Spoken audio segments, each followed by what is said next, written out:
Namo Buddhaya, good morning, and welcome to the Buddha Dhamma TV.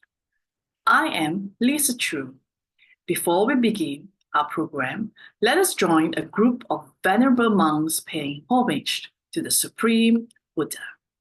Namo tassa bhagavato arahato samma sambuddhassa. Namo tassa bhagavato arahato samma sambuddhassa.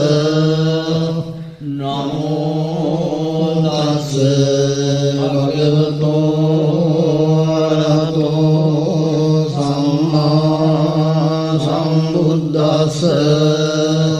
Kindly join us for our upcoming insightful talk with Venerable Dr. Chandana of the United States of America.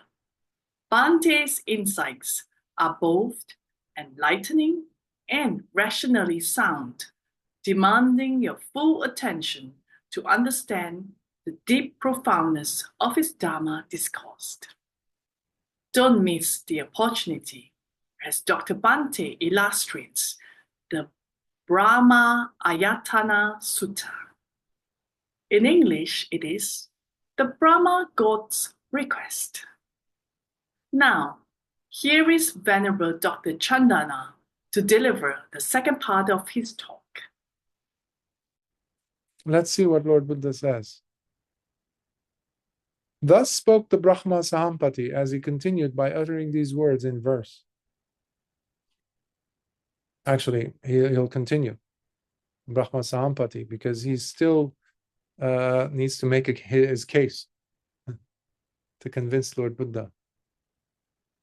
Blessed Lord, there arose among the Magadhans an impure Dhamma. Magadha is that region of India in Madhya Pradesh, in the middle country, they're called, where Lord Buddha was from. Magadhan kings, etc. King of Kosala. So Purana Kassapa was one of those teachers at the time. Nigantanataputta, the Jains, the Mahavir character. So there's a lot of different teachers who are proclaiming some type of what you could say today, atheistic or non-consequential teachings of actions, non-consequential in that regard. So there's no mother, there's no father. Ultimately, you would say, whatever you can get away with, you get away with, good on you. There are no consequences to good or bad actions, all these things. So he was denying karma, all these things, which causes people to go astray.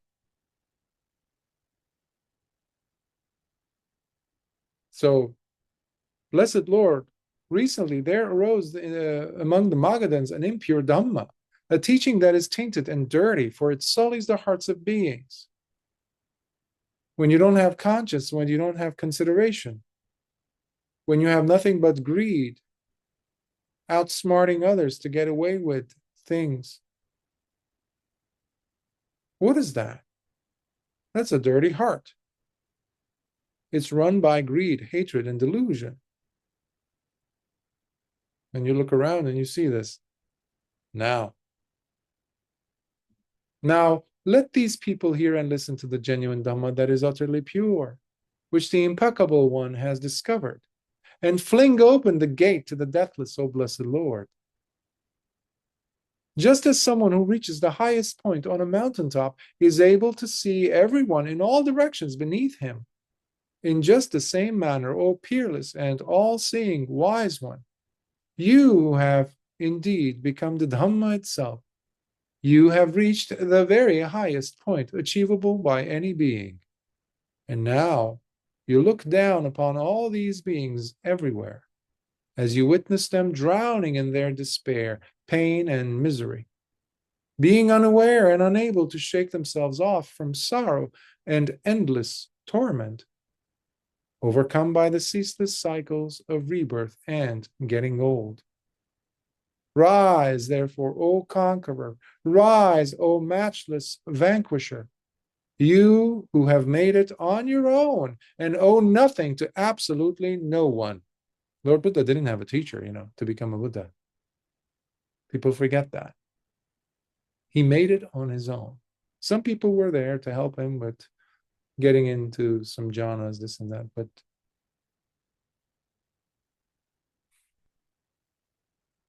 it's powerful when you have to struggle on your own. And Lord Buddha struggled on his own in absolute darkness. He made it. So these accolades are on point. You are indeed the peerless leader of the caravan, the one to guide countless beings to true safety. Please, may the Blessed One go ahead and teach the Dhamma, for there are and will be many who would indeed comprehend and thus break free.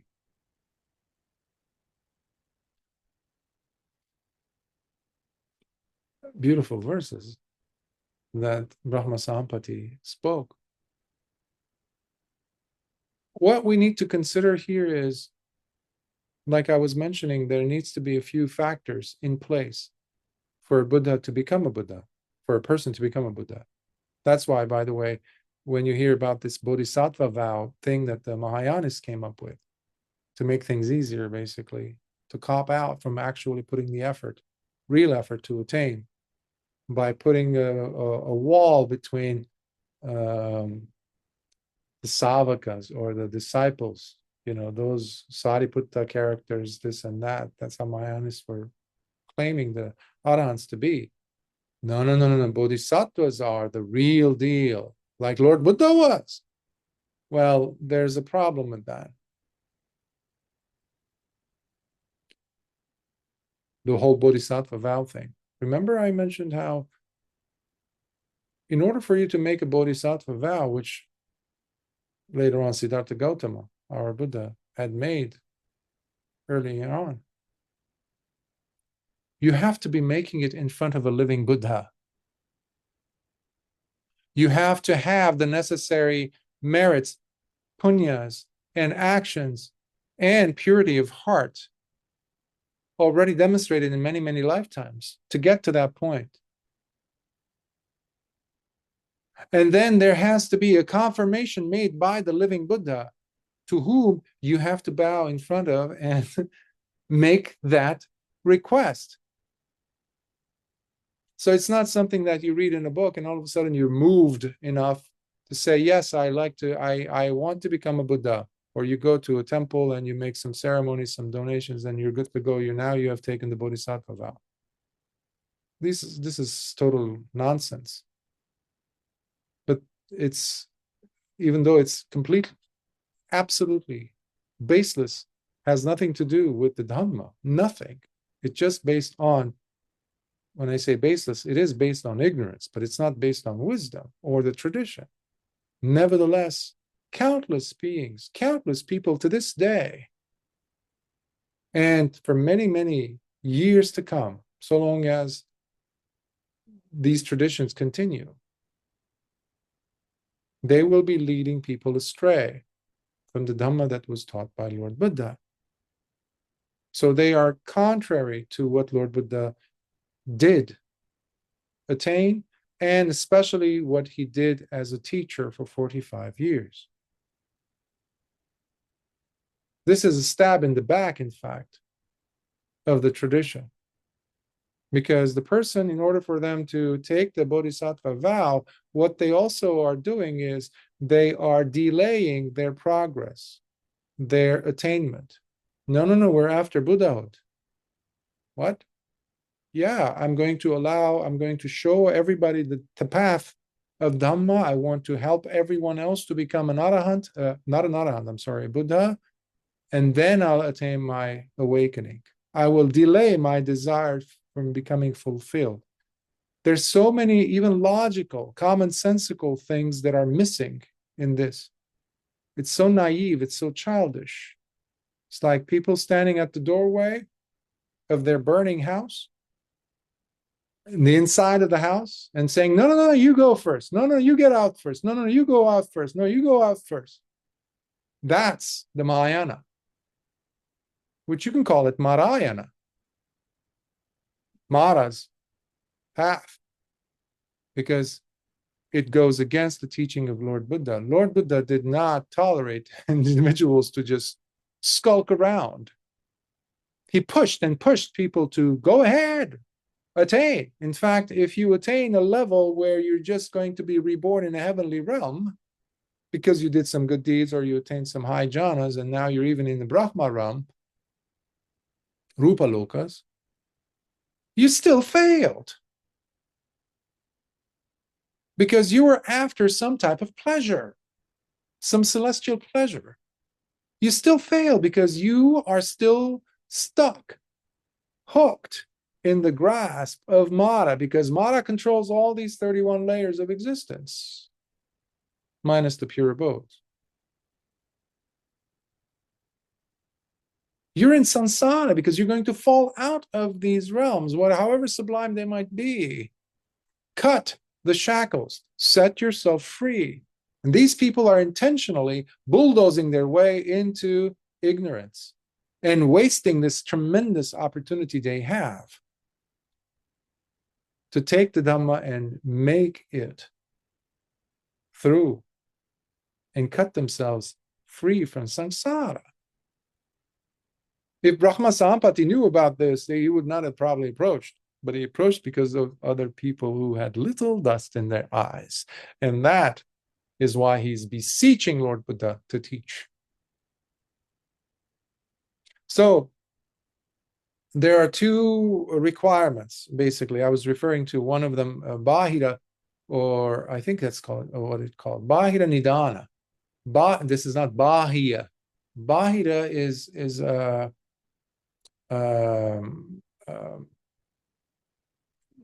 cause, an external cause from the outside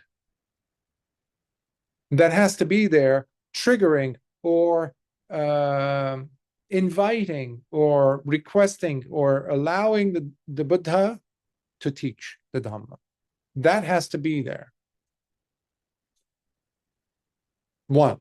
So there needs to be an external invitation. In this case, we have it in the person of Brahma Sahampati, who's there, who's making a formal request on behalf of existence. So that is the number one factor. The second factor is, in Pali, it's called Ajhatika Nidana, which is the cause that comes from the person, from internally generated. This is what I was referring to earlier, that the desire to teach, the seeds of wanting to teach the Dhamma once you do become a Buddha has to be there. It has to be very strong. Now, in the case of a Pacceka Buddha, the silent Buddha, the secluded Buddha who doesn't teach, that is either not there, they never cared for it, or is very, very weak to mention. But the desire to become a Buddha is there, obviously. That's why they became a Buddha, but silent, quiet, non-teaching Buddha.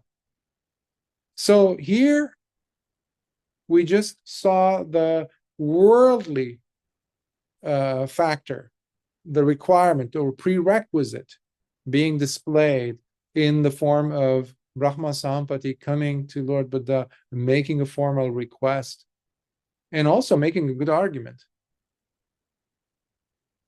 for us. He's fighting for us.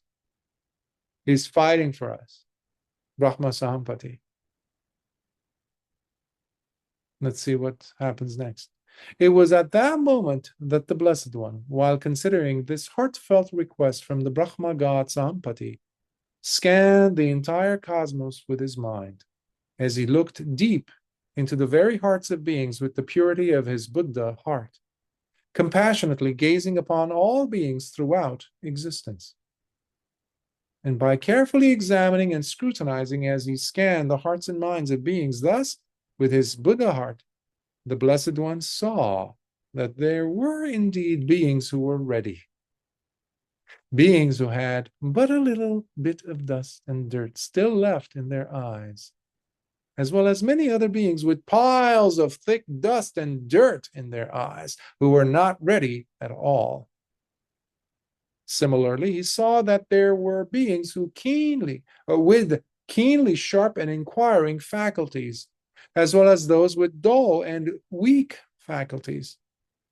He also saw that there were those with upright and good characters, eager and very much ready to be taught, as well as those crude and evil-hearted beings who possessed rough characters and were therefore too crude and not ready at all to be taught. So he's not doing the all or nothing thing. The world, you just forget about it. It's not worth it. He's not doing that. He's now looking and seeing there are some gems, some jewels, some diamonds in the rubbish pile. He says, oh, okay. Similarly, the Blessed One saw clearly and identified those who were not taking this current life of theirs and its supportive conditions for granted, and instead were eagerly doing their best to consider the consequences of their actions and how these would be affecting their future rebirths. And as a result, they engaged by living their lives in a responsible manner. So they're not treating this life of theirs as, take whatever you can.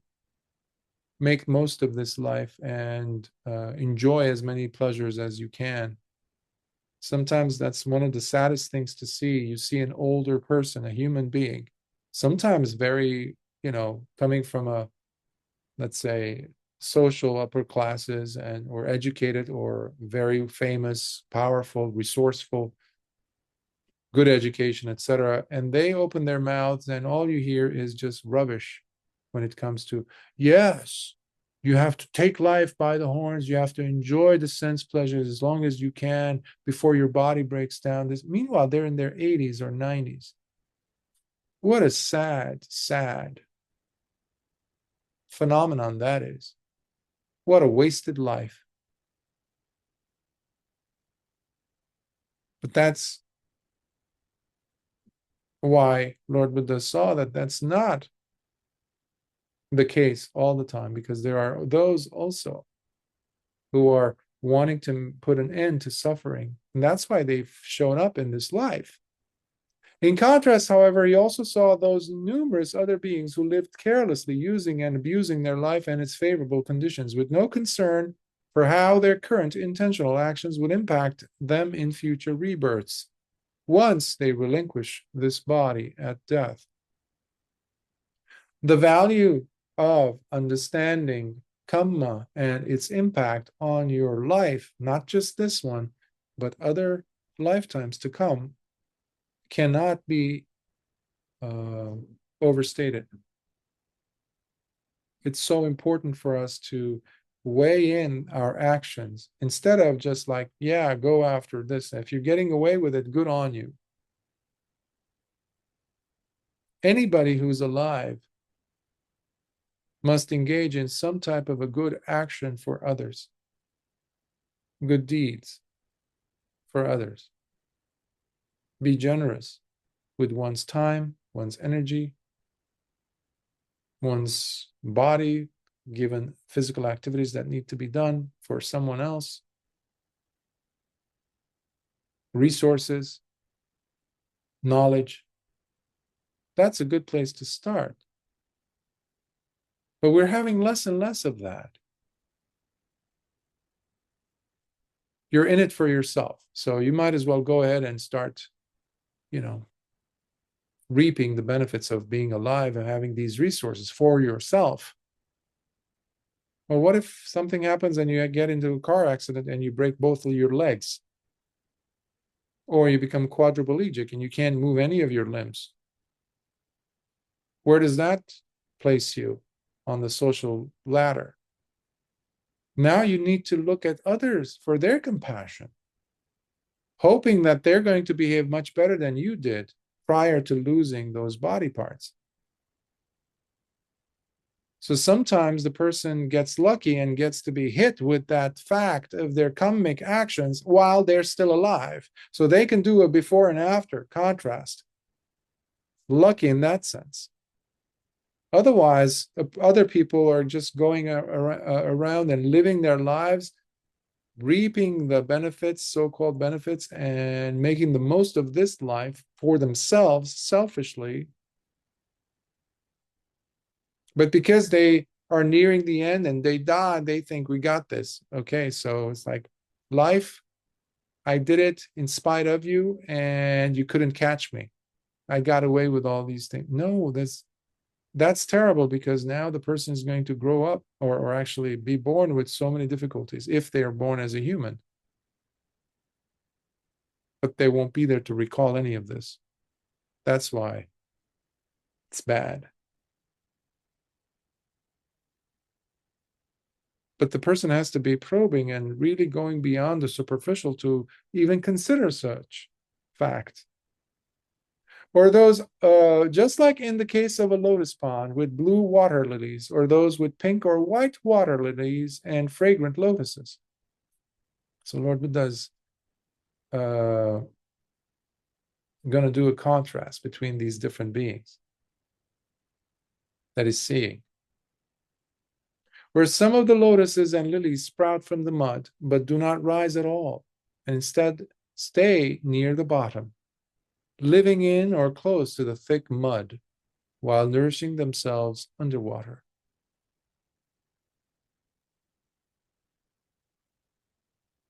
Well, animals are going to come and eat those budding lotuses. Turtles love sticking around at the bottom. Why? Where are they getting their food from? It's mud. And most of it is they can't, they will eat those budding lotuses that barely made it out of the mud.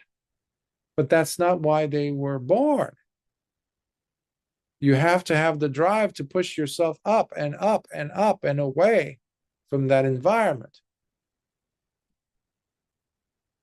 Then he saw those other lotuses and water lilies that once having sprouted in those pools, they grow higher but stop short from reaching the surface of the water, whereas some others push their way through and go high enough to emerge from the water's surface, yet stay there and do not rise any further, still smudged and surrounded by the water. While there are also those lotuses and fragrant water lilies that once having sprouted, they shoot upward, growing non-stop as they pierce through the water surface and do not relent until they have broken free. And thus, they emerge out of the pool while standing freely, high above it, with their dry petals left untainted and untouched by the water underneath. And that's the image of an arahant.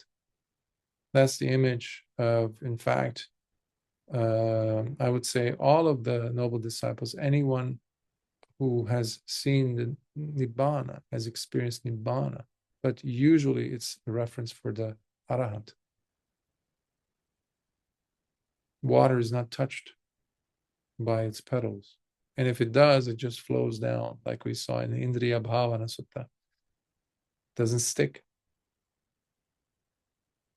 In just the same manner, the Blessed One saw clearly and identified those who were not taking this current life of theirs and its supportive conditions for granted, and instead were eagerly doing their best to consider the consequences of their actions and how these would be affecting their future rebirths. As a result, they engaged in living their lives in a responsible manner. In contrast, however, he also saw numerous other beings who lived carelessly, using and abusing their life and its favorable conditions, with no concern for how their current intentional actions would impact them in future rebirths, once they relinquish this body at death. Having now scrutinized and clearly seen the vast potential that lay in waiting, the Blessed One replied to the request made by the Brahma god Sampati, who was still there, bowing at the Blessed One's feet as he spoke these words in verse. This is Lord Buddha. And so it is, for at last, flung open is now the very gate to the deathless. It was due to the prospect of being unnecessarily troublesome to me due to this wonderful Dhamma being misunderstood by this generation of beings, that I initially considered not teaching, O Brahma, this subtle and beautiful Dhamma that truly awakens. So this is, commentaries say, this interaction has to happen with every Buddha. Once Buddha becomes a Buddha, they pause. There's a hesitation. It's not like they're acting, they're playing a role. No. But it happens. Only a Tathagata knows this. Just like a Tathagata knows the minds and hearts of the previous Tathagatas. We cannot know. Only a Tathagata knows.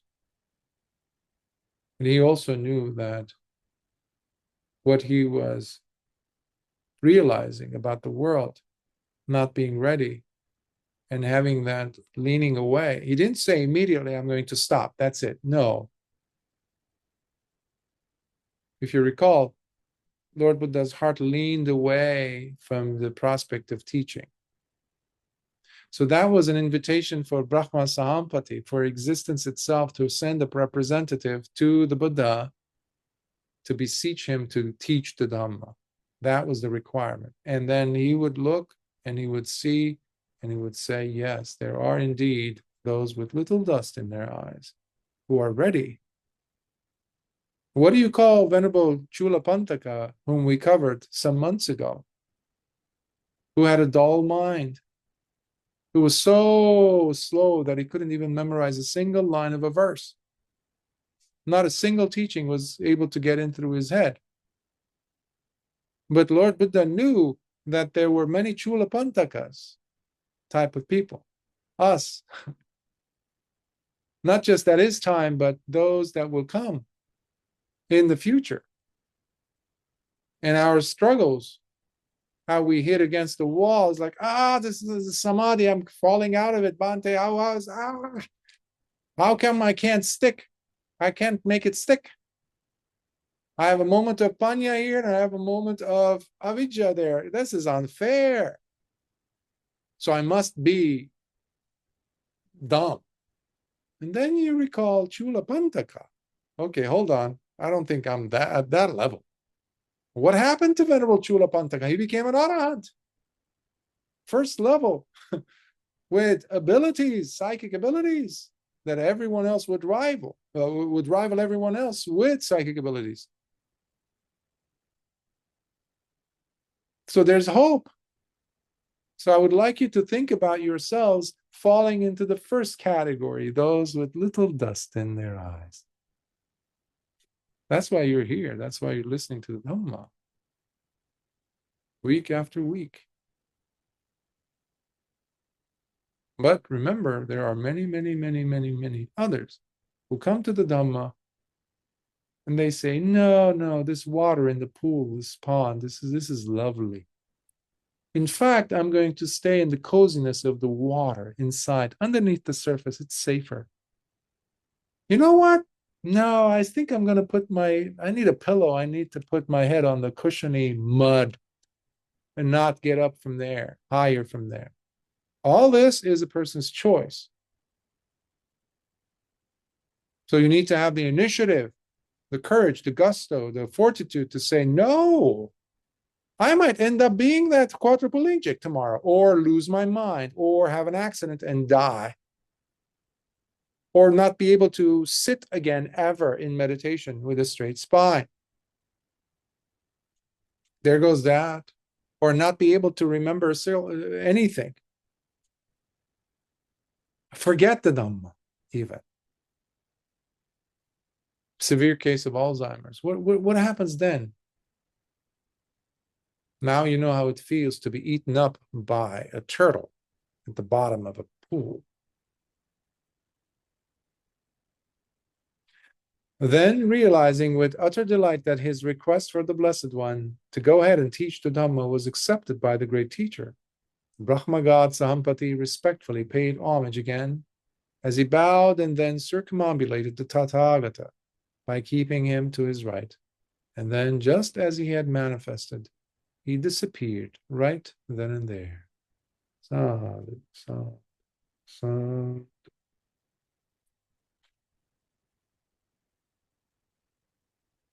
This was one of the most beautiful aspects of Buddhist history that I was introduced years ago. It's so lovely. It's so human. It's so full of compassion, kindness. It's the epitome of the Dhamma. It's the epitome of what Lord Buddha did. It takes a lot for a teacher to keep teaching despite the discouraging, disheartening facts that he or she gets to see around them in the course of teaching. Once they've made the decision to teach,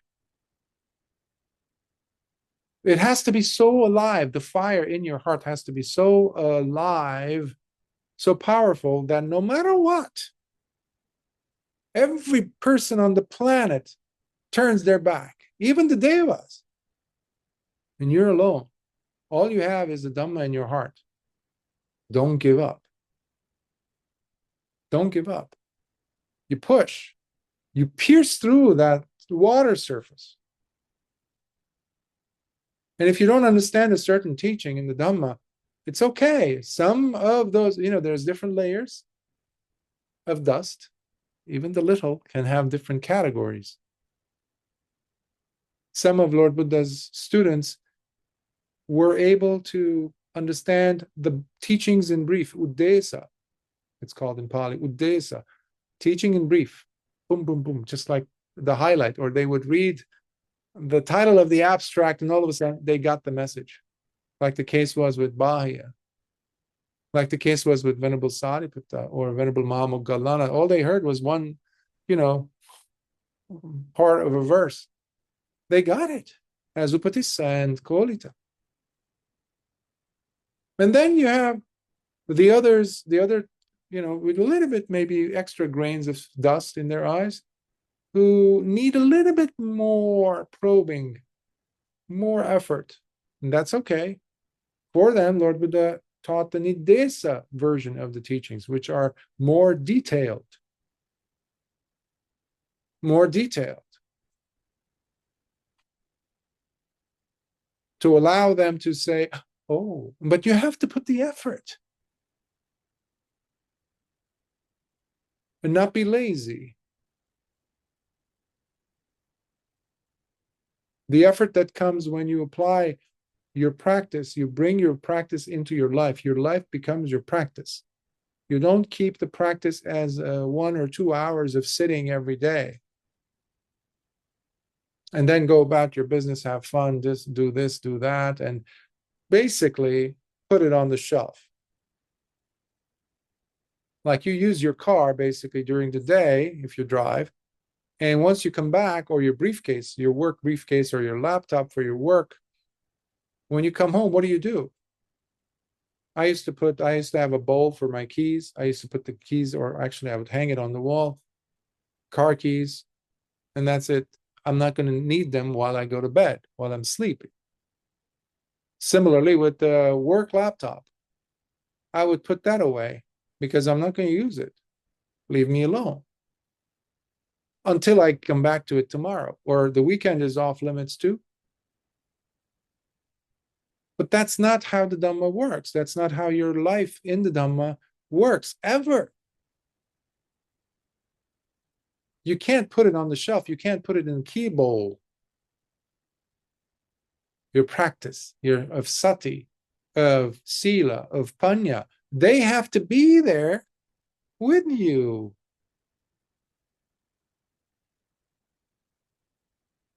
So it's not a matter of when it is convenient for you. No, this meeting is important. Dhamma, fine, Bhante, but this meeting is very important with the client. I have to have a meeting. Okay, so let's put the Dhamma over there on the shelf and let's do what I do best. What? That is the moment where you have to practice. That is where it counts. Your practice really matters then. That is you pushing yourself into the field. You're taking what you've understood about the practice intellectually, and you're putting it into the reality of the laboratory, in the field, to test yourself. Let's see how long I can handle, how long I can have sati with this particular individual in the room. Instead of leaving the body, yesterday I did the second of the series on trauma, which apparently is helping a lot of people. One thing that happens is we leave the body. When you're practicing the Dhamma, you learn how to inhabit the body. You're present to the body and everything else that happens, because the body is the body is the conduit with life, not your intellect, not what you think about, what you know about the Dhamma as, yes, your level of understanding of Dhamma. No. Intellect serves a purpose, but you have to be embodying what it is that you're saying that you know about the Dhamma. Otherwise, it's just you're playing a trick on yourself. And that's really sad. That's why a lot of people want to be without teachers these days, because they think we're good. You know, I'm good. Lord Buddha, you just said, Bhante, Lord Buddha didn't have a teacher, so I should be fine.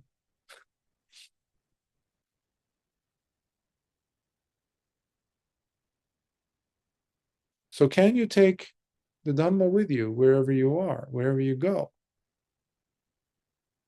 That is key. That is when you're practicing the Satipatthana proper. And remove grain by grain the thin layer of dust. No one will do that for you. No one can do that for you.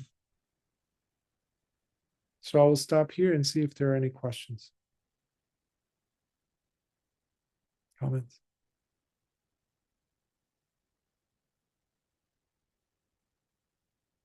I hope you enjoyed it too, this sutta, because it's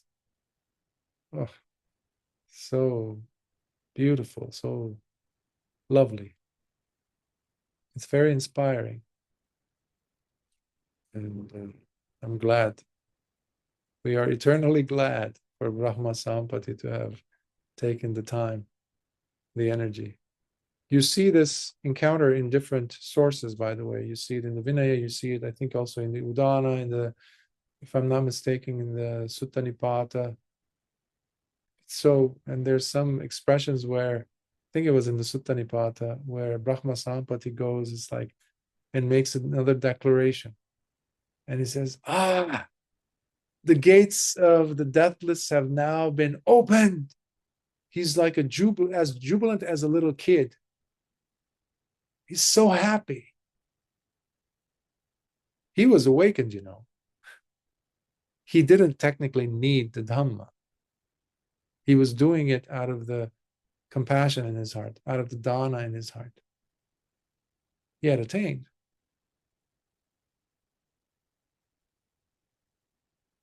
But he was no Buddha. And he knew what powerful presence the Buddha, Lord Buddha had, and how he was going to change the whole existence. And he did. He still does. So I will stop here.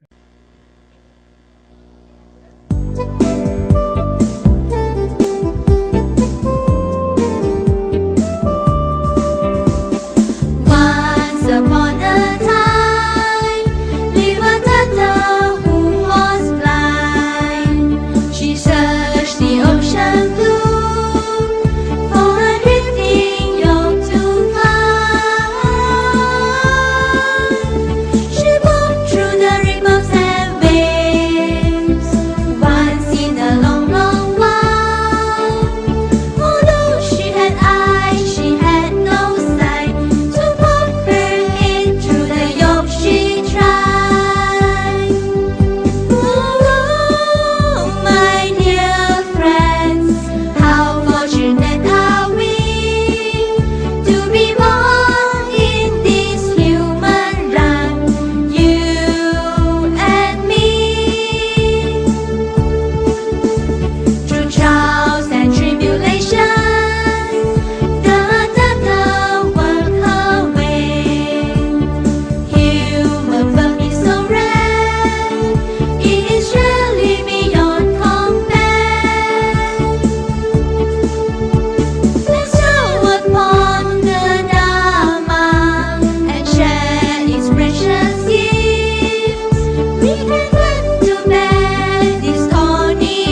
The most venerable Balangoda Ananda Maitreya Nayaka Thero was a Sri Lankan scholar monk.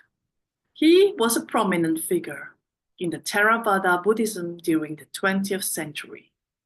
Through his meditation, he was believed to have achieved one of the highest levels of spiritual development within the Sri Lanka Sangha, Buddhist monastic order.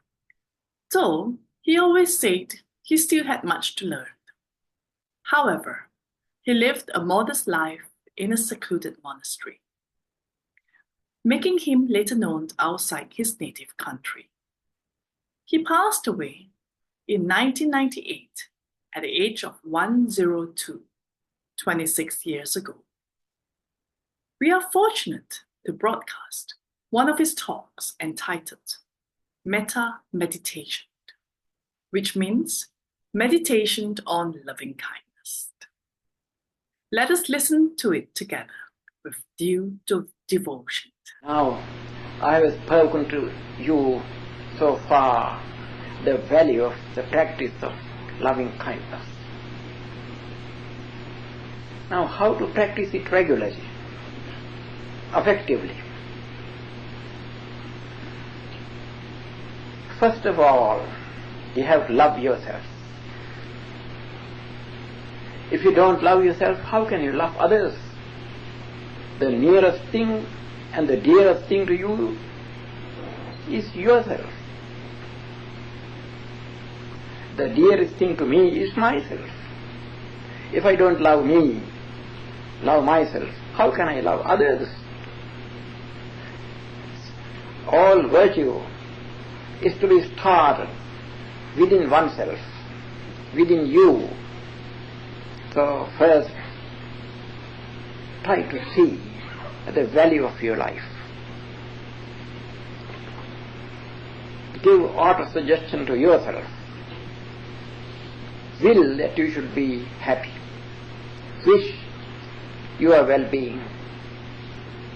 Every day, at the start, you may practice this kind of loving kindness toward yourself regularly every day, few minutes. May I be happy. May I be happy. May I be healthy. May I be free from all worries and troubles.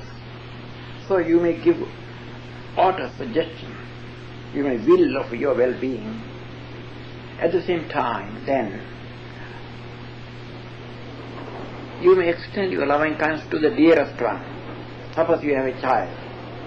Now next that, you may think of your child. May my child be happy. May my child be healthy. May my child be free from all worries and troubles. Till you feel the child's well-being as your own well-being, till you feel that, till you see no difference between your love towards yourself as well as your love towards that your child, practice it. Then go to another. Suppose you have your brother, then extend your loving kindness to your brother. Till you find there is no difference between you and your brother.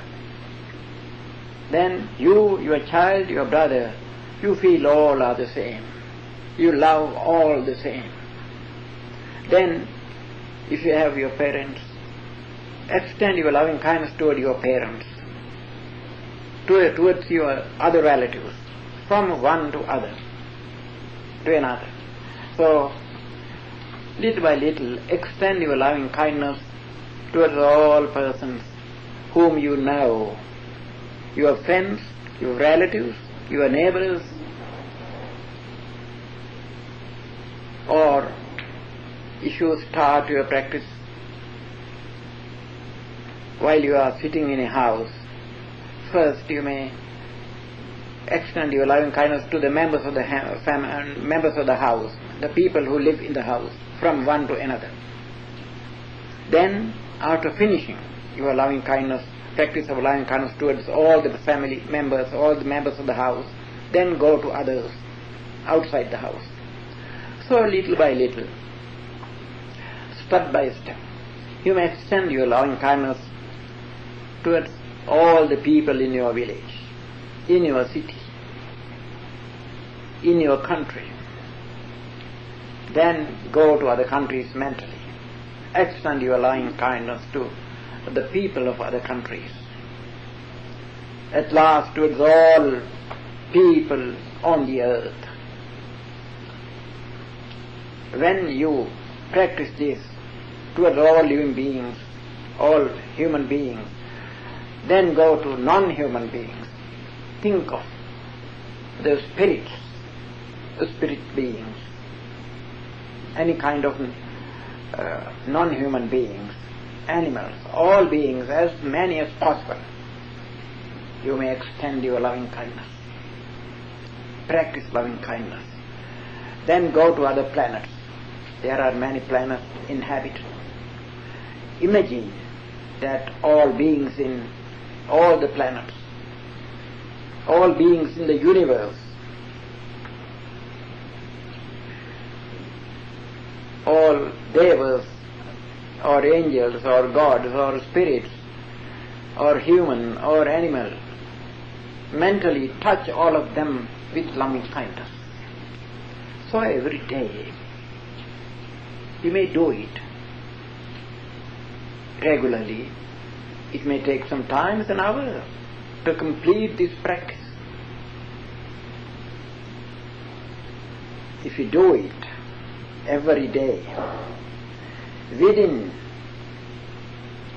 2 weeks' time,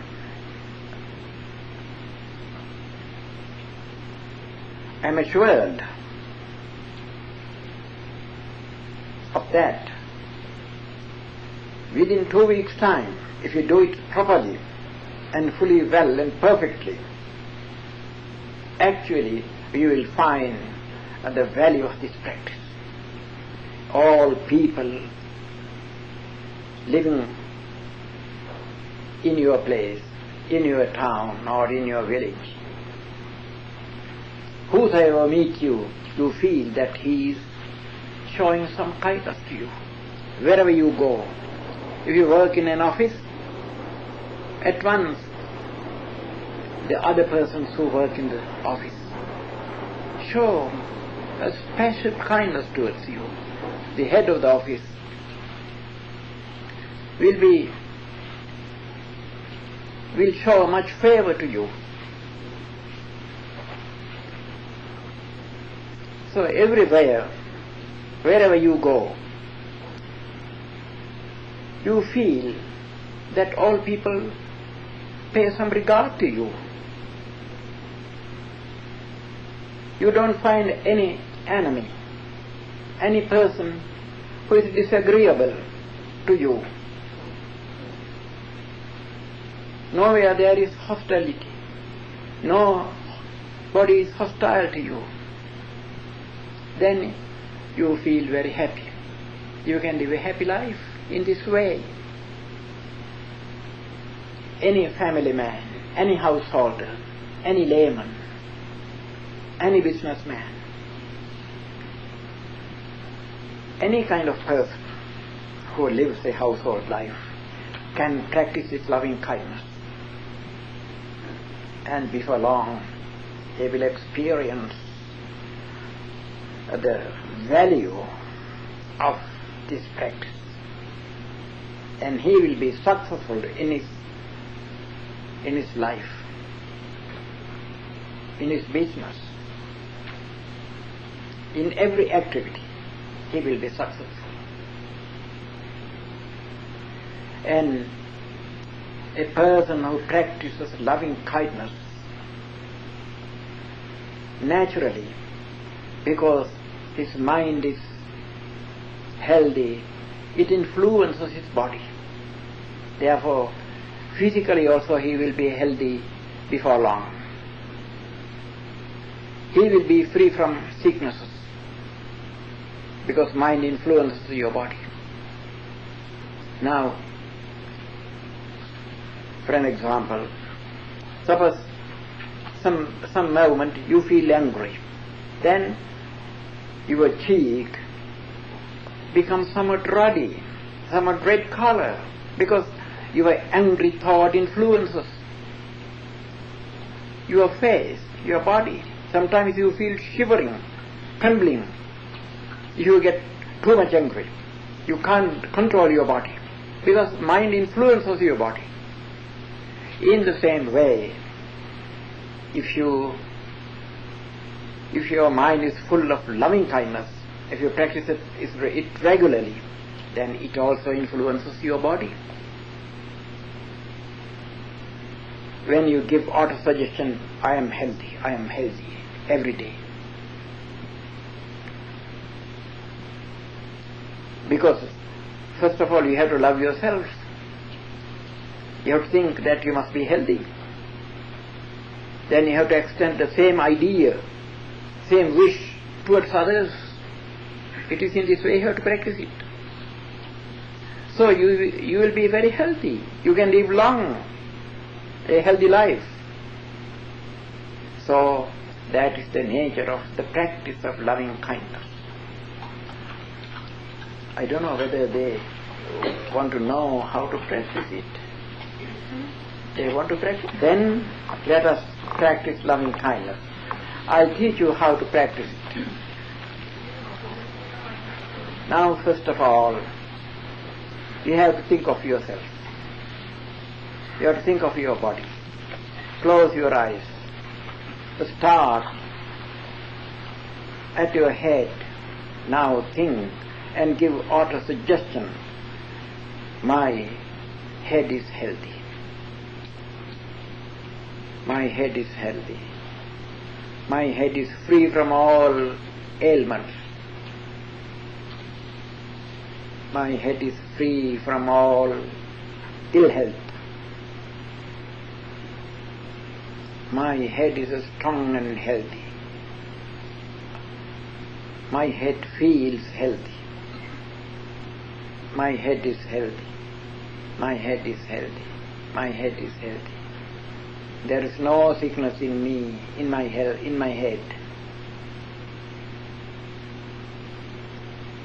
My head is healthy. My head is healthy.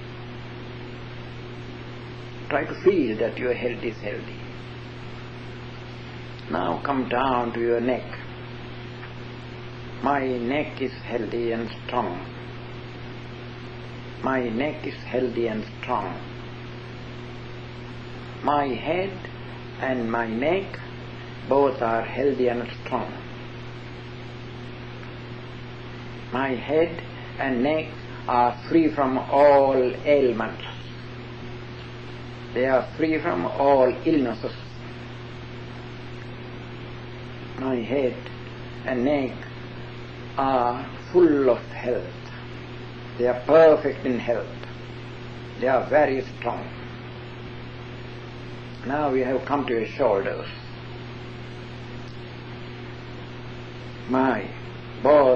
Both shoulders are strong and healthy. They are free from all sicknesses. Both of my shoulders are healthy and strong, free from all illnesses. My head, neck and shoulders are healthy. I feel health in my head, in my neck and my shoulders. My head, my neck and my shoulders are strong and healthy. They are strong and healthy.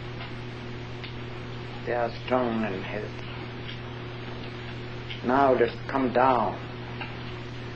My hands, arms and hands, both the arms and hands are healthy and strong. My both arms and hands are free from all ailments, all sicknesses. They are strong and healthy.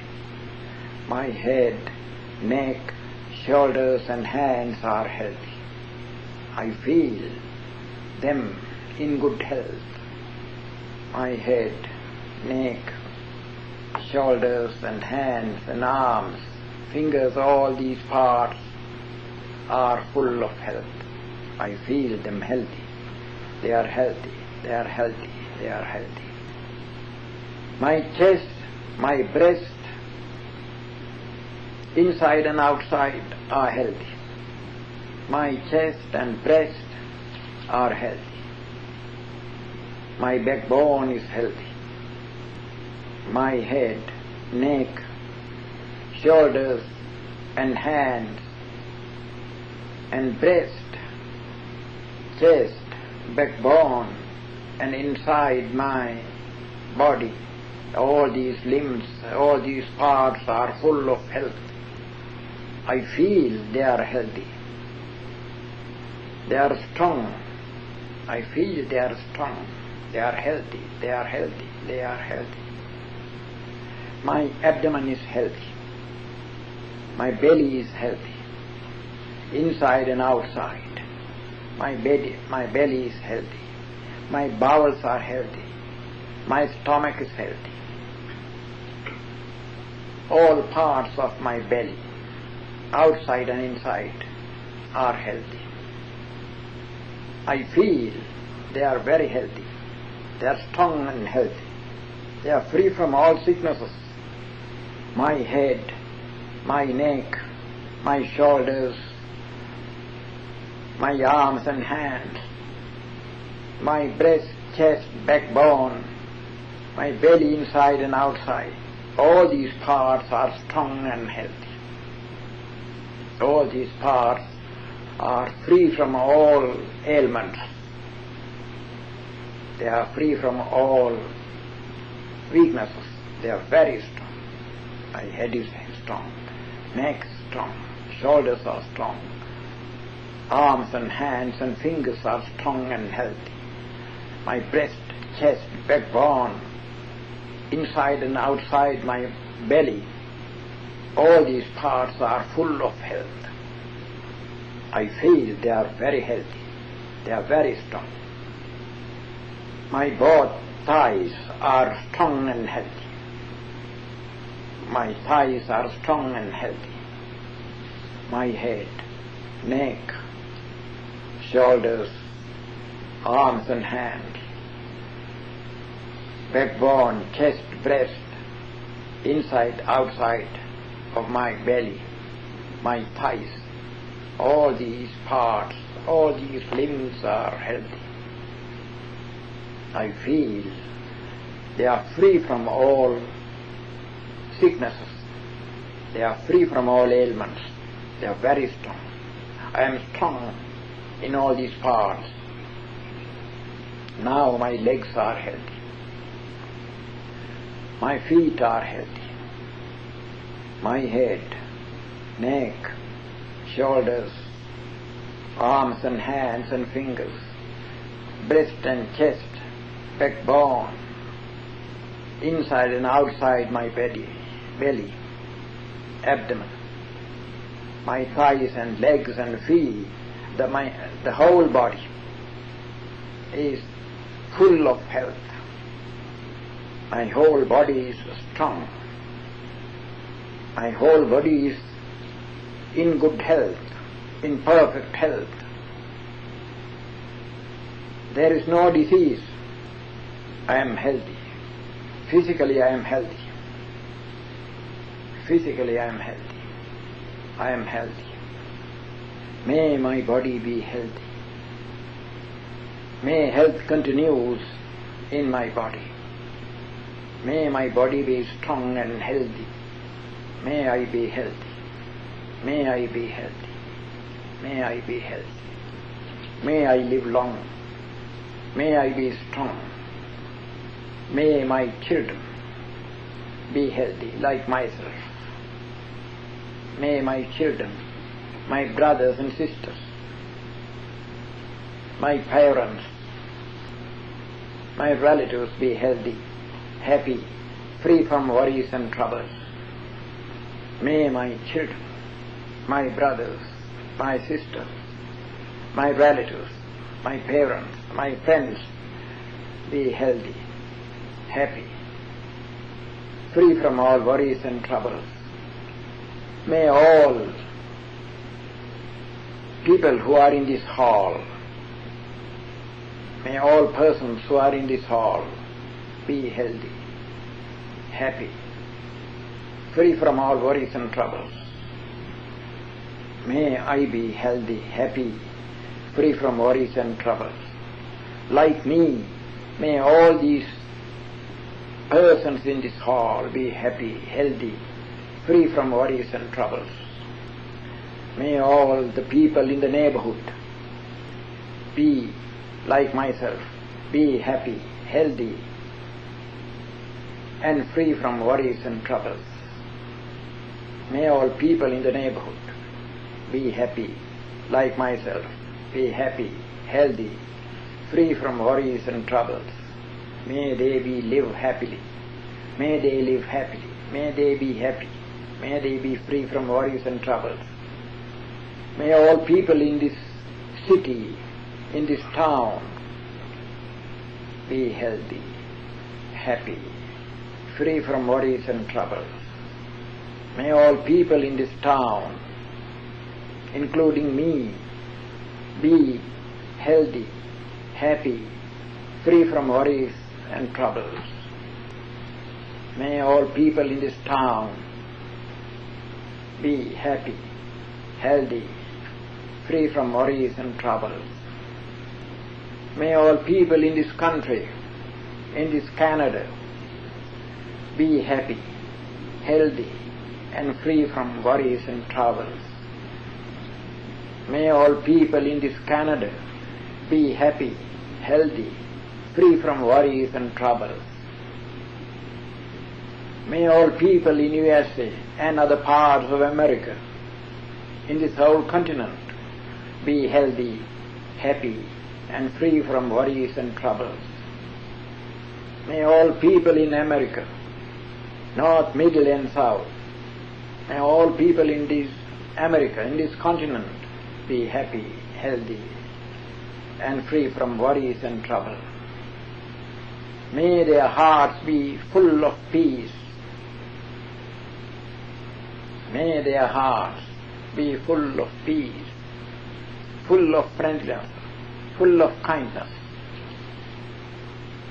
May all people in America, in Europe, be happy, healthy, free from worries and troubles. May they love peace. May they have kindness. May they be kind to all people. May all people in Asia be happy, healthy, free from worries and troubles. May they love peace. May they be kind to all people. May all people in America, in this country, in America, in Asia, in Europe, in Asia, be happy, healthy, free from worries and troubles. May all people in Africa be happy, healthy, free from worries and troubles. May they love peace. May they be kind to all other people in the world. May all people in Australia and other islands round it be happy, healthy, free from worries and troubles. May all people in this country, in this America, all people in Europe, all people in Asia, all people in Africa, all people in Australia, may all people in these countries, in these continents, be happy, healthy, free from worries and troubles. May they be tender-hearted. May they be kind to each other. May they be kind to one another. May they be kind to all other people in the world. May they be peace-loving. May all beings, all animals, all beings that live in the land as well as in water, may all these beings be happy. free from troubles and worries. May all living beings on this earth be happy, healthy, free from worries and troubles. May all non-human beings, may all spirits, may all devas, may all angels, may all gods be happy, healthy, free from worries and troubles. May all beings in other planets, all beings in the universe be happy, healthy, free from worries and troubles. May I be happy, healthy, free from worries and troubles. Like me, may all other beings in the whole universe be happy, healthy, free from worries and troubles. May all people in the world be peace-loving. May there be peace all over the world. May kindness, may loving kindness, may goodwill of all beings spread all over the world. May all beings be full of goodwill, kindness. May all beings love one another. May there be peace. May peace rule over the world. May the world be full of peace. Now let us talk our practice. This is the way how to practice loving kindness every day, at your leisure, at regular times. Suppose at night before you go to bed, before you feel sleepy, when you are quite wakeful, before you go to bed, if you practice this kind of meditation, loving kindness meditation. And also when you get up early morning at about 5 o'clock, or between 5 and 6 if you can, if you practice the same loving kindness in the same way, at least 30 minutes, regularly every day, you will see you will be healthy and strong. If there is any kind of ailment, all these things also little by little disappear. There is a healing power. When you develop this kind of meditation for about at least 6 months, you can heal others. You gather much magnetism and much energy into your body. You will be a healer. Everybody can be healers because you have gathered much energy into your body by this practice of loving kindness. Much energy, much magnetism into your body. So you can use that magnetic force that has gathered within you to heal others. When you touch a patient's body with full loving kindness and thinking that he may be healed, he may be free from this sickness, touched with a strong will, after a few minutes he will be healed. But you must be very careful, you have to shake your hand like this, otherwise that sickness may come into your body. So this is the Buddhist system of the practice of loving kindness. Let's show upon the Dhamma and share its precious gifts.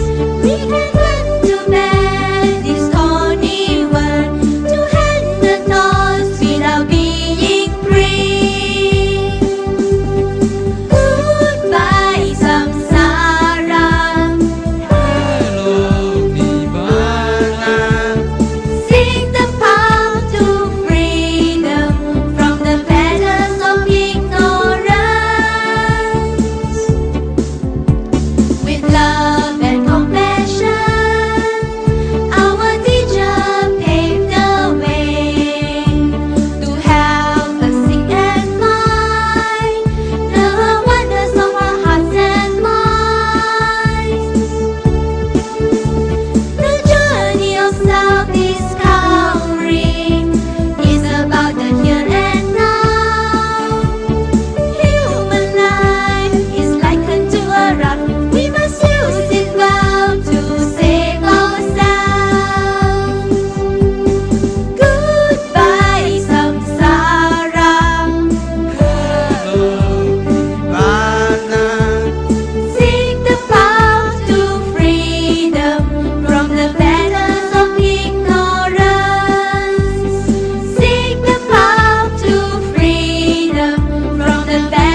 That's all now for today. If you have any questions or concern, please contact us at info@buddhadharmatv.com.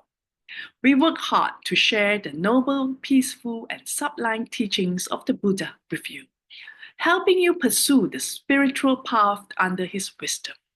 Please encourage and support those interested in the rational and enlightened teachings of the Buddha. Thank you for watching. We believe our programs on the Buddha Dhamma TV will inspire peace lovers around the globe. Good night. Namo Buddhaya.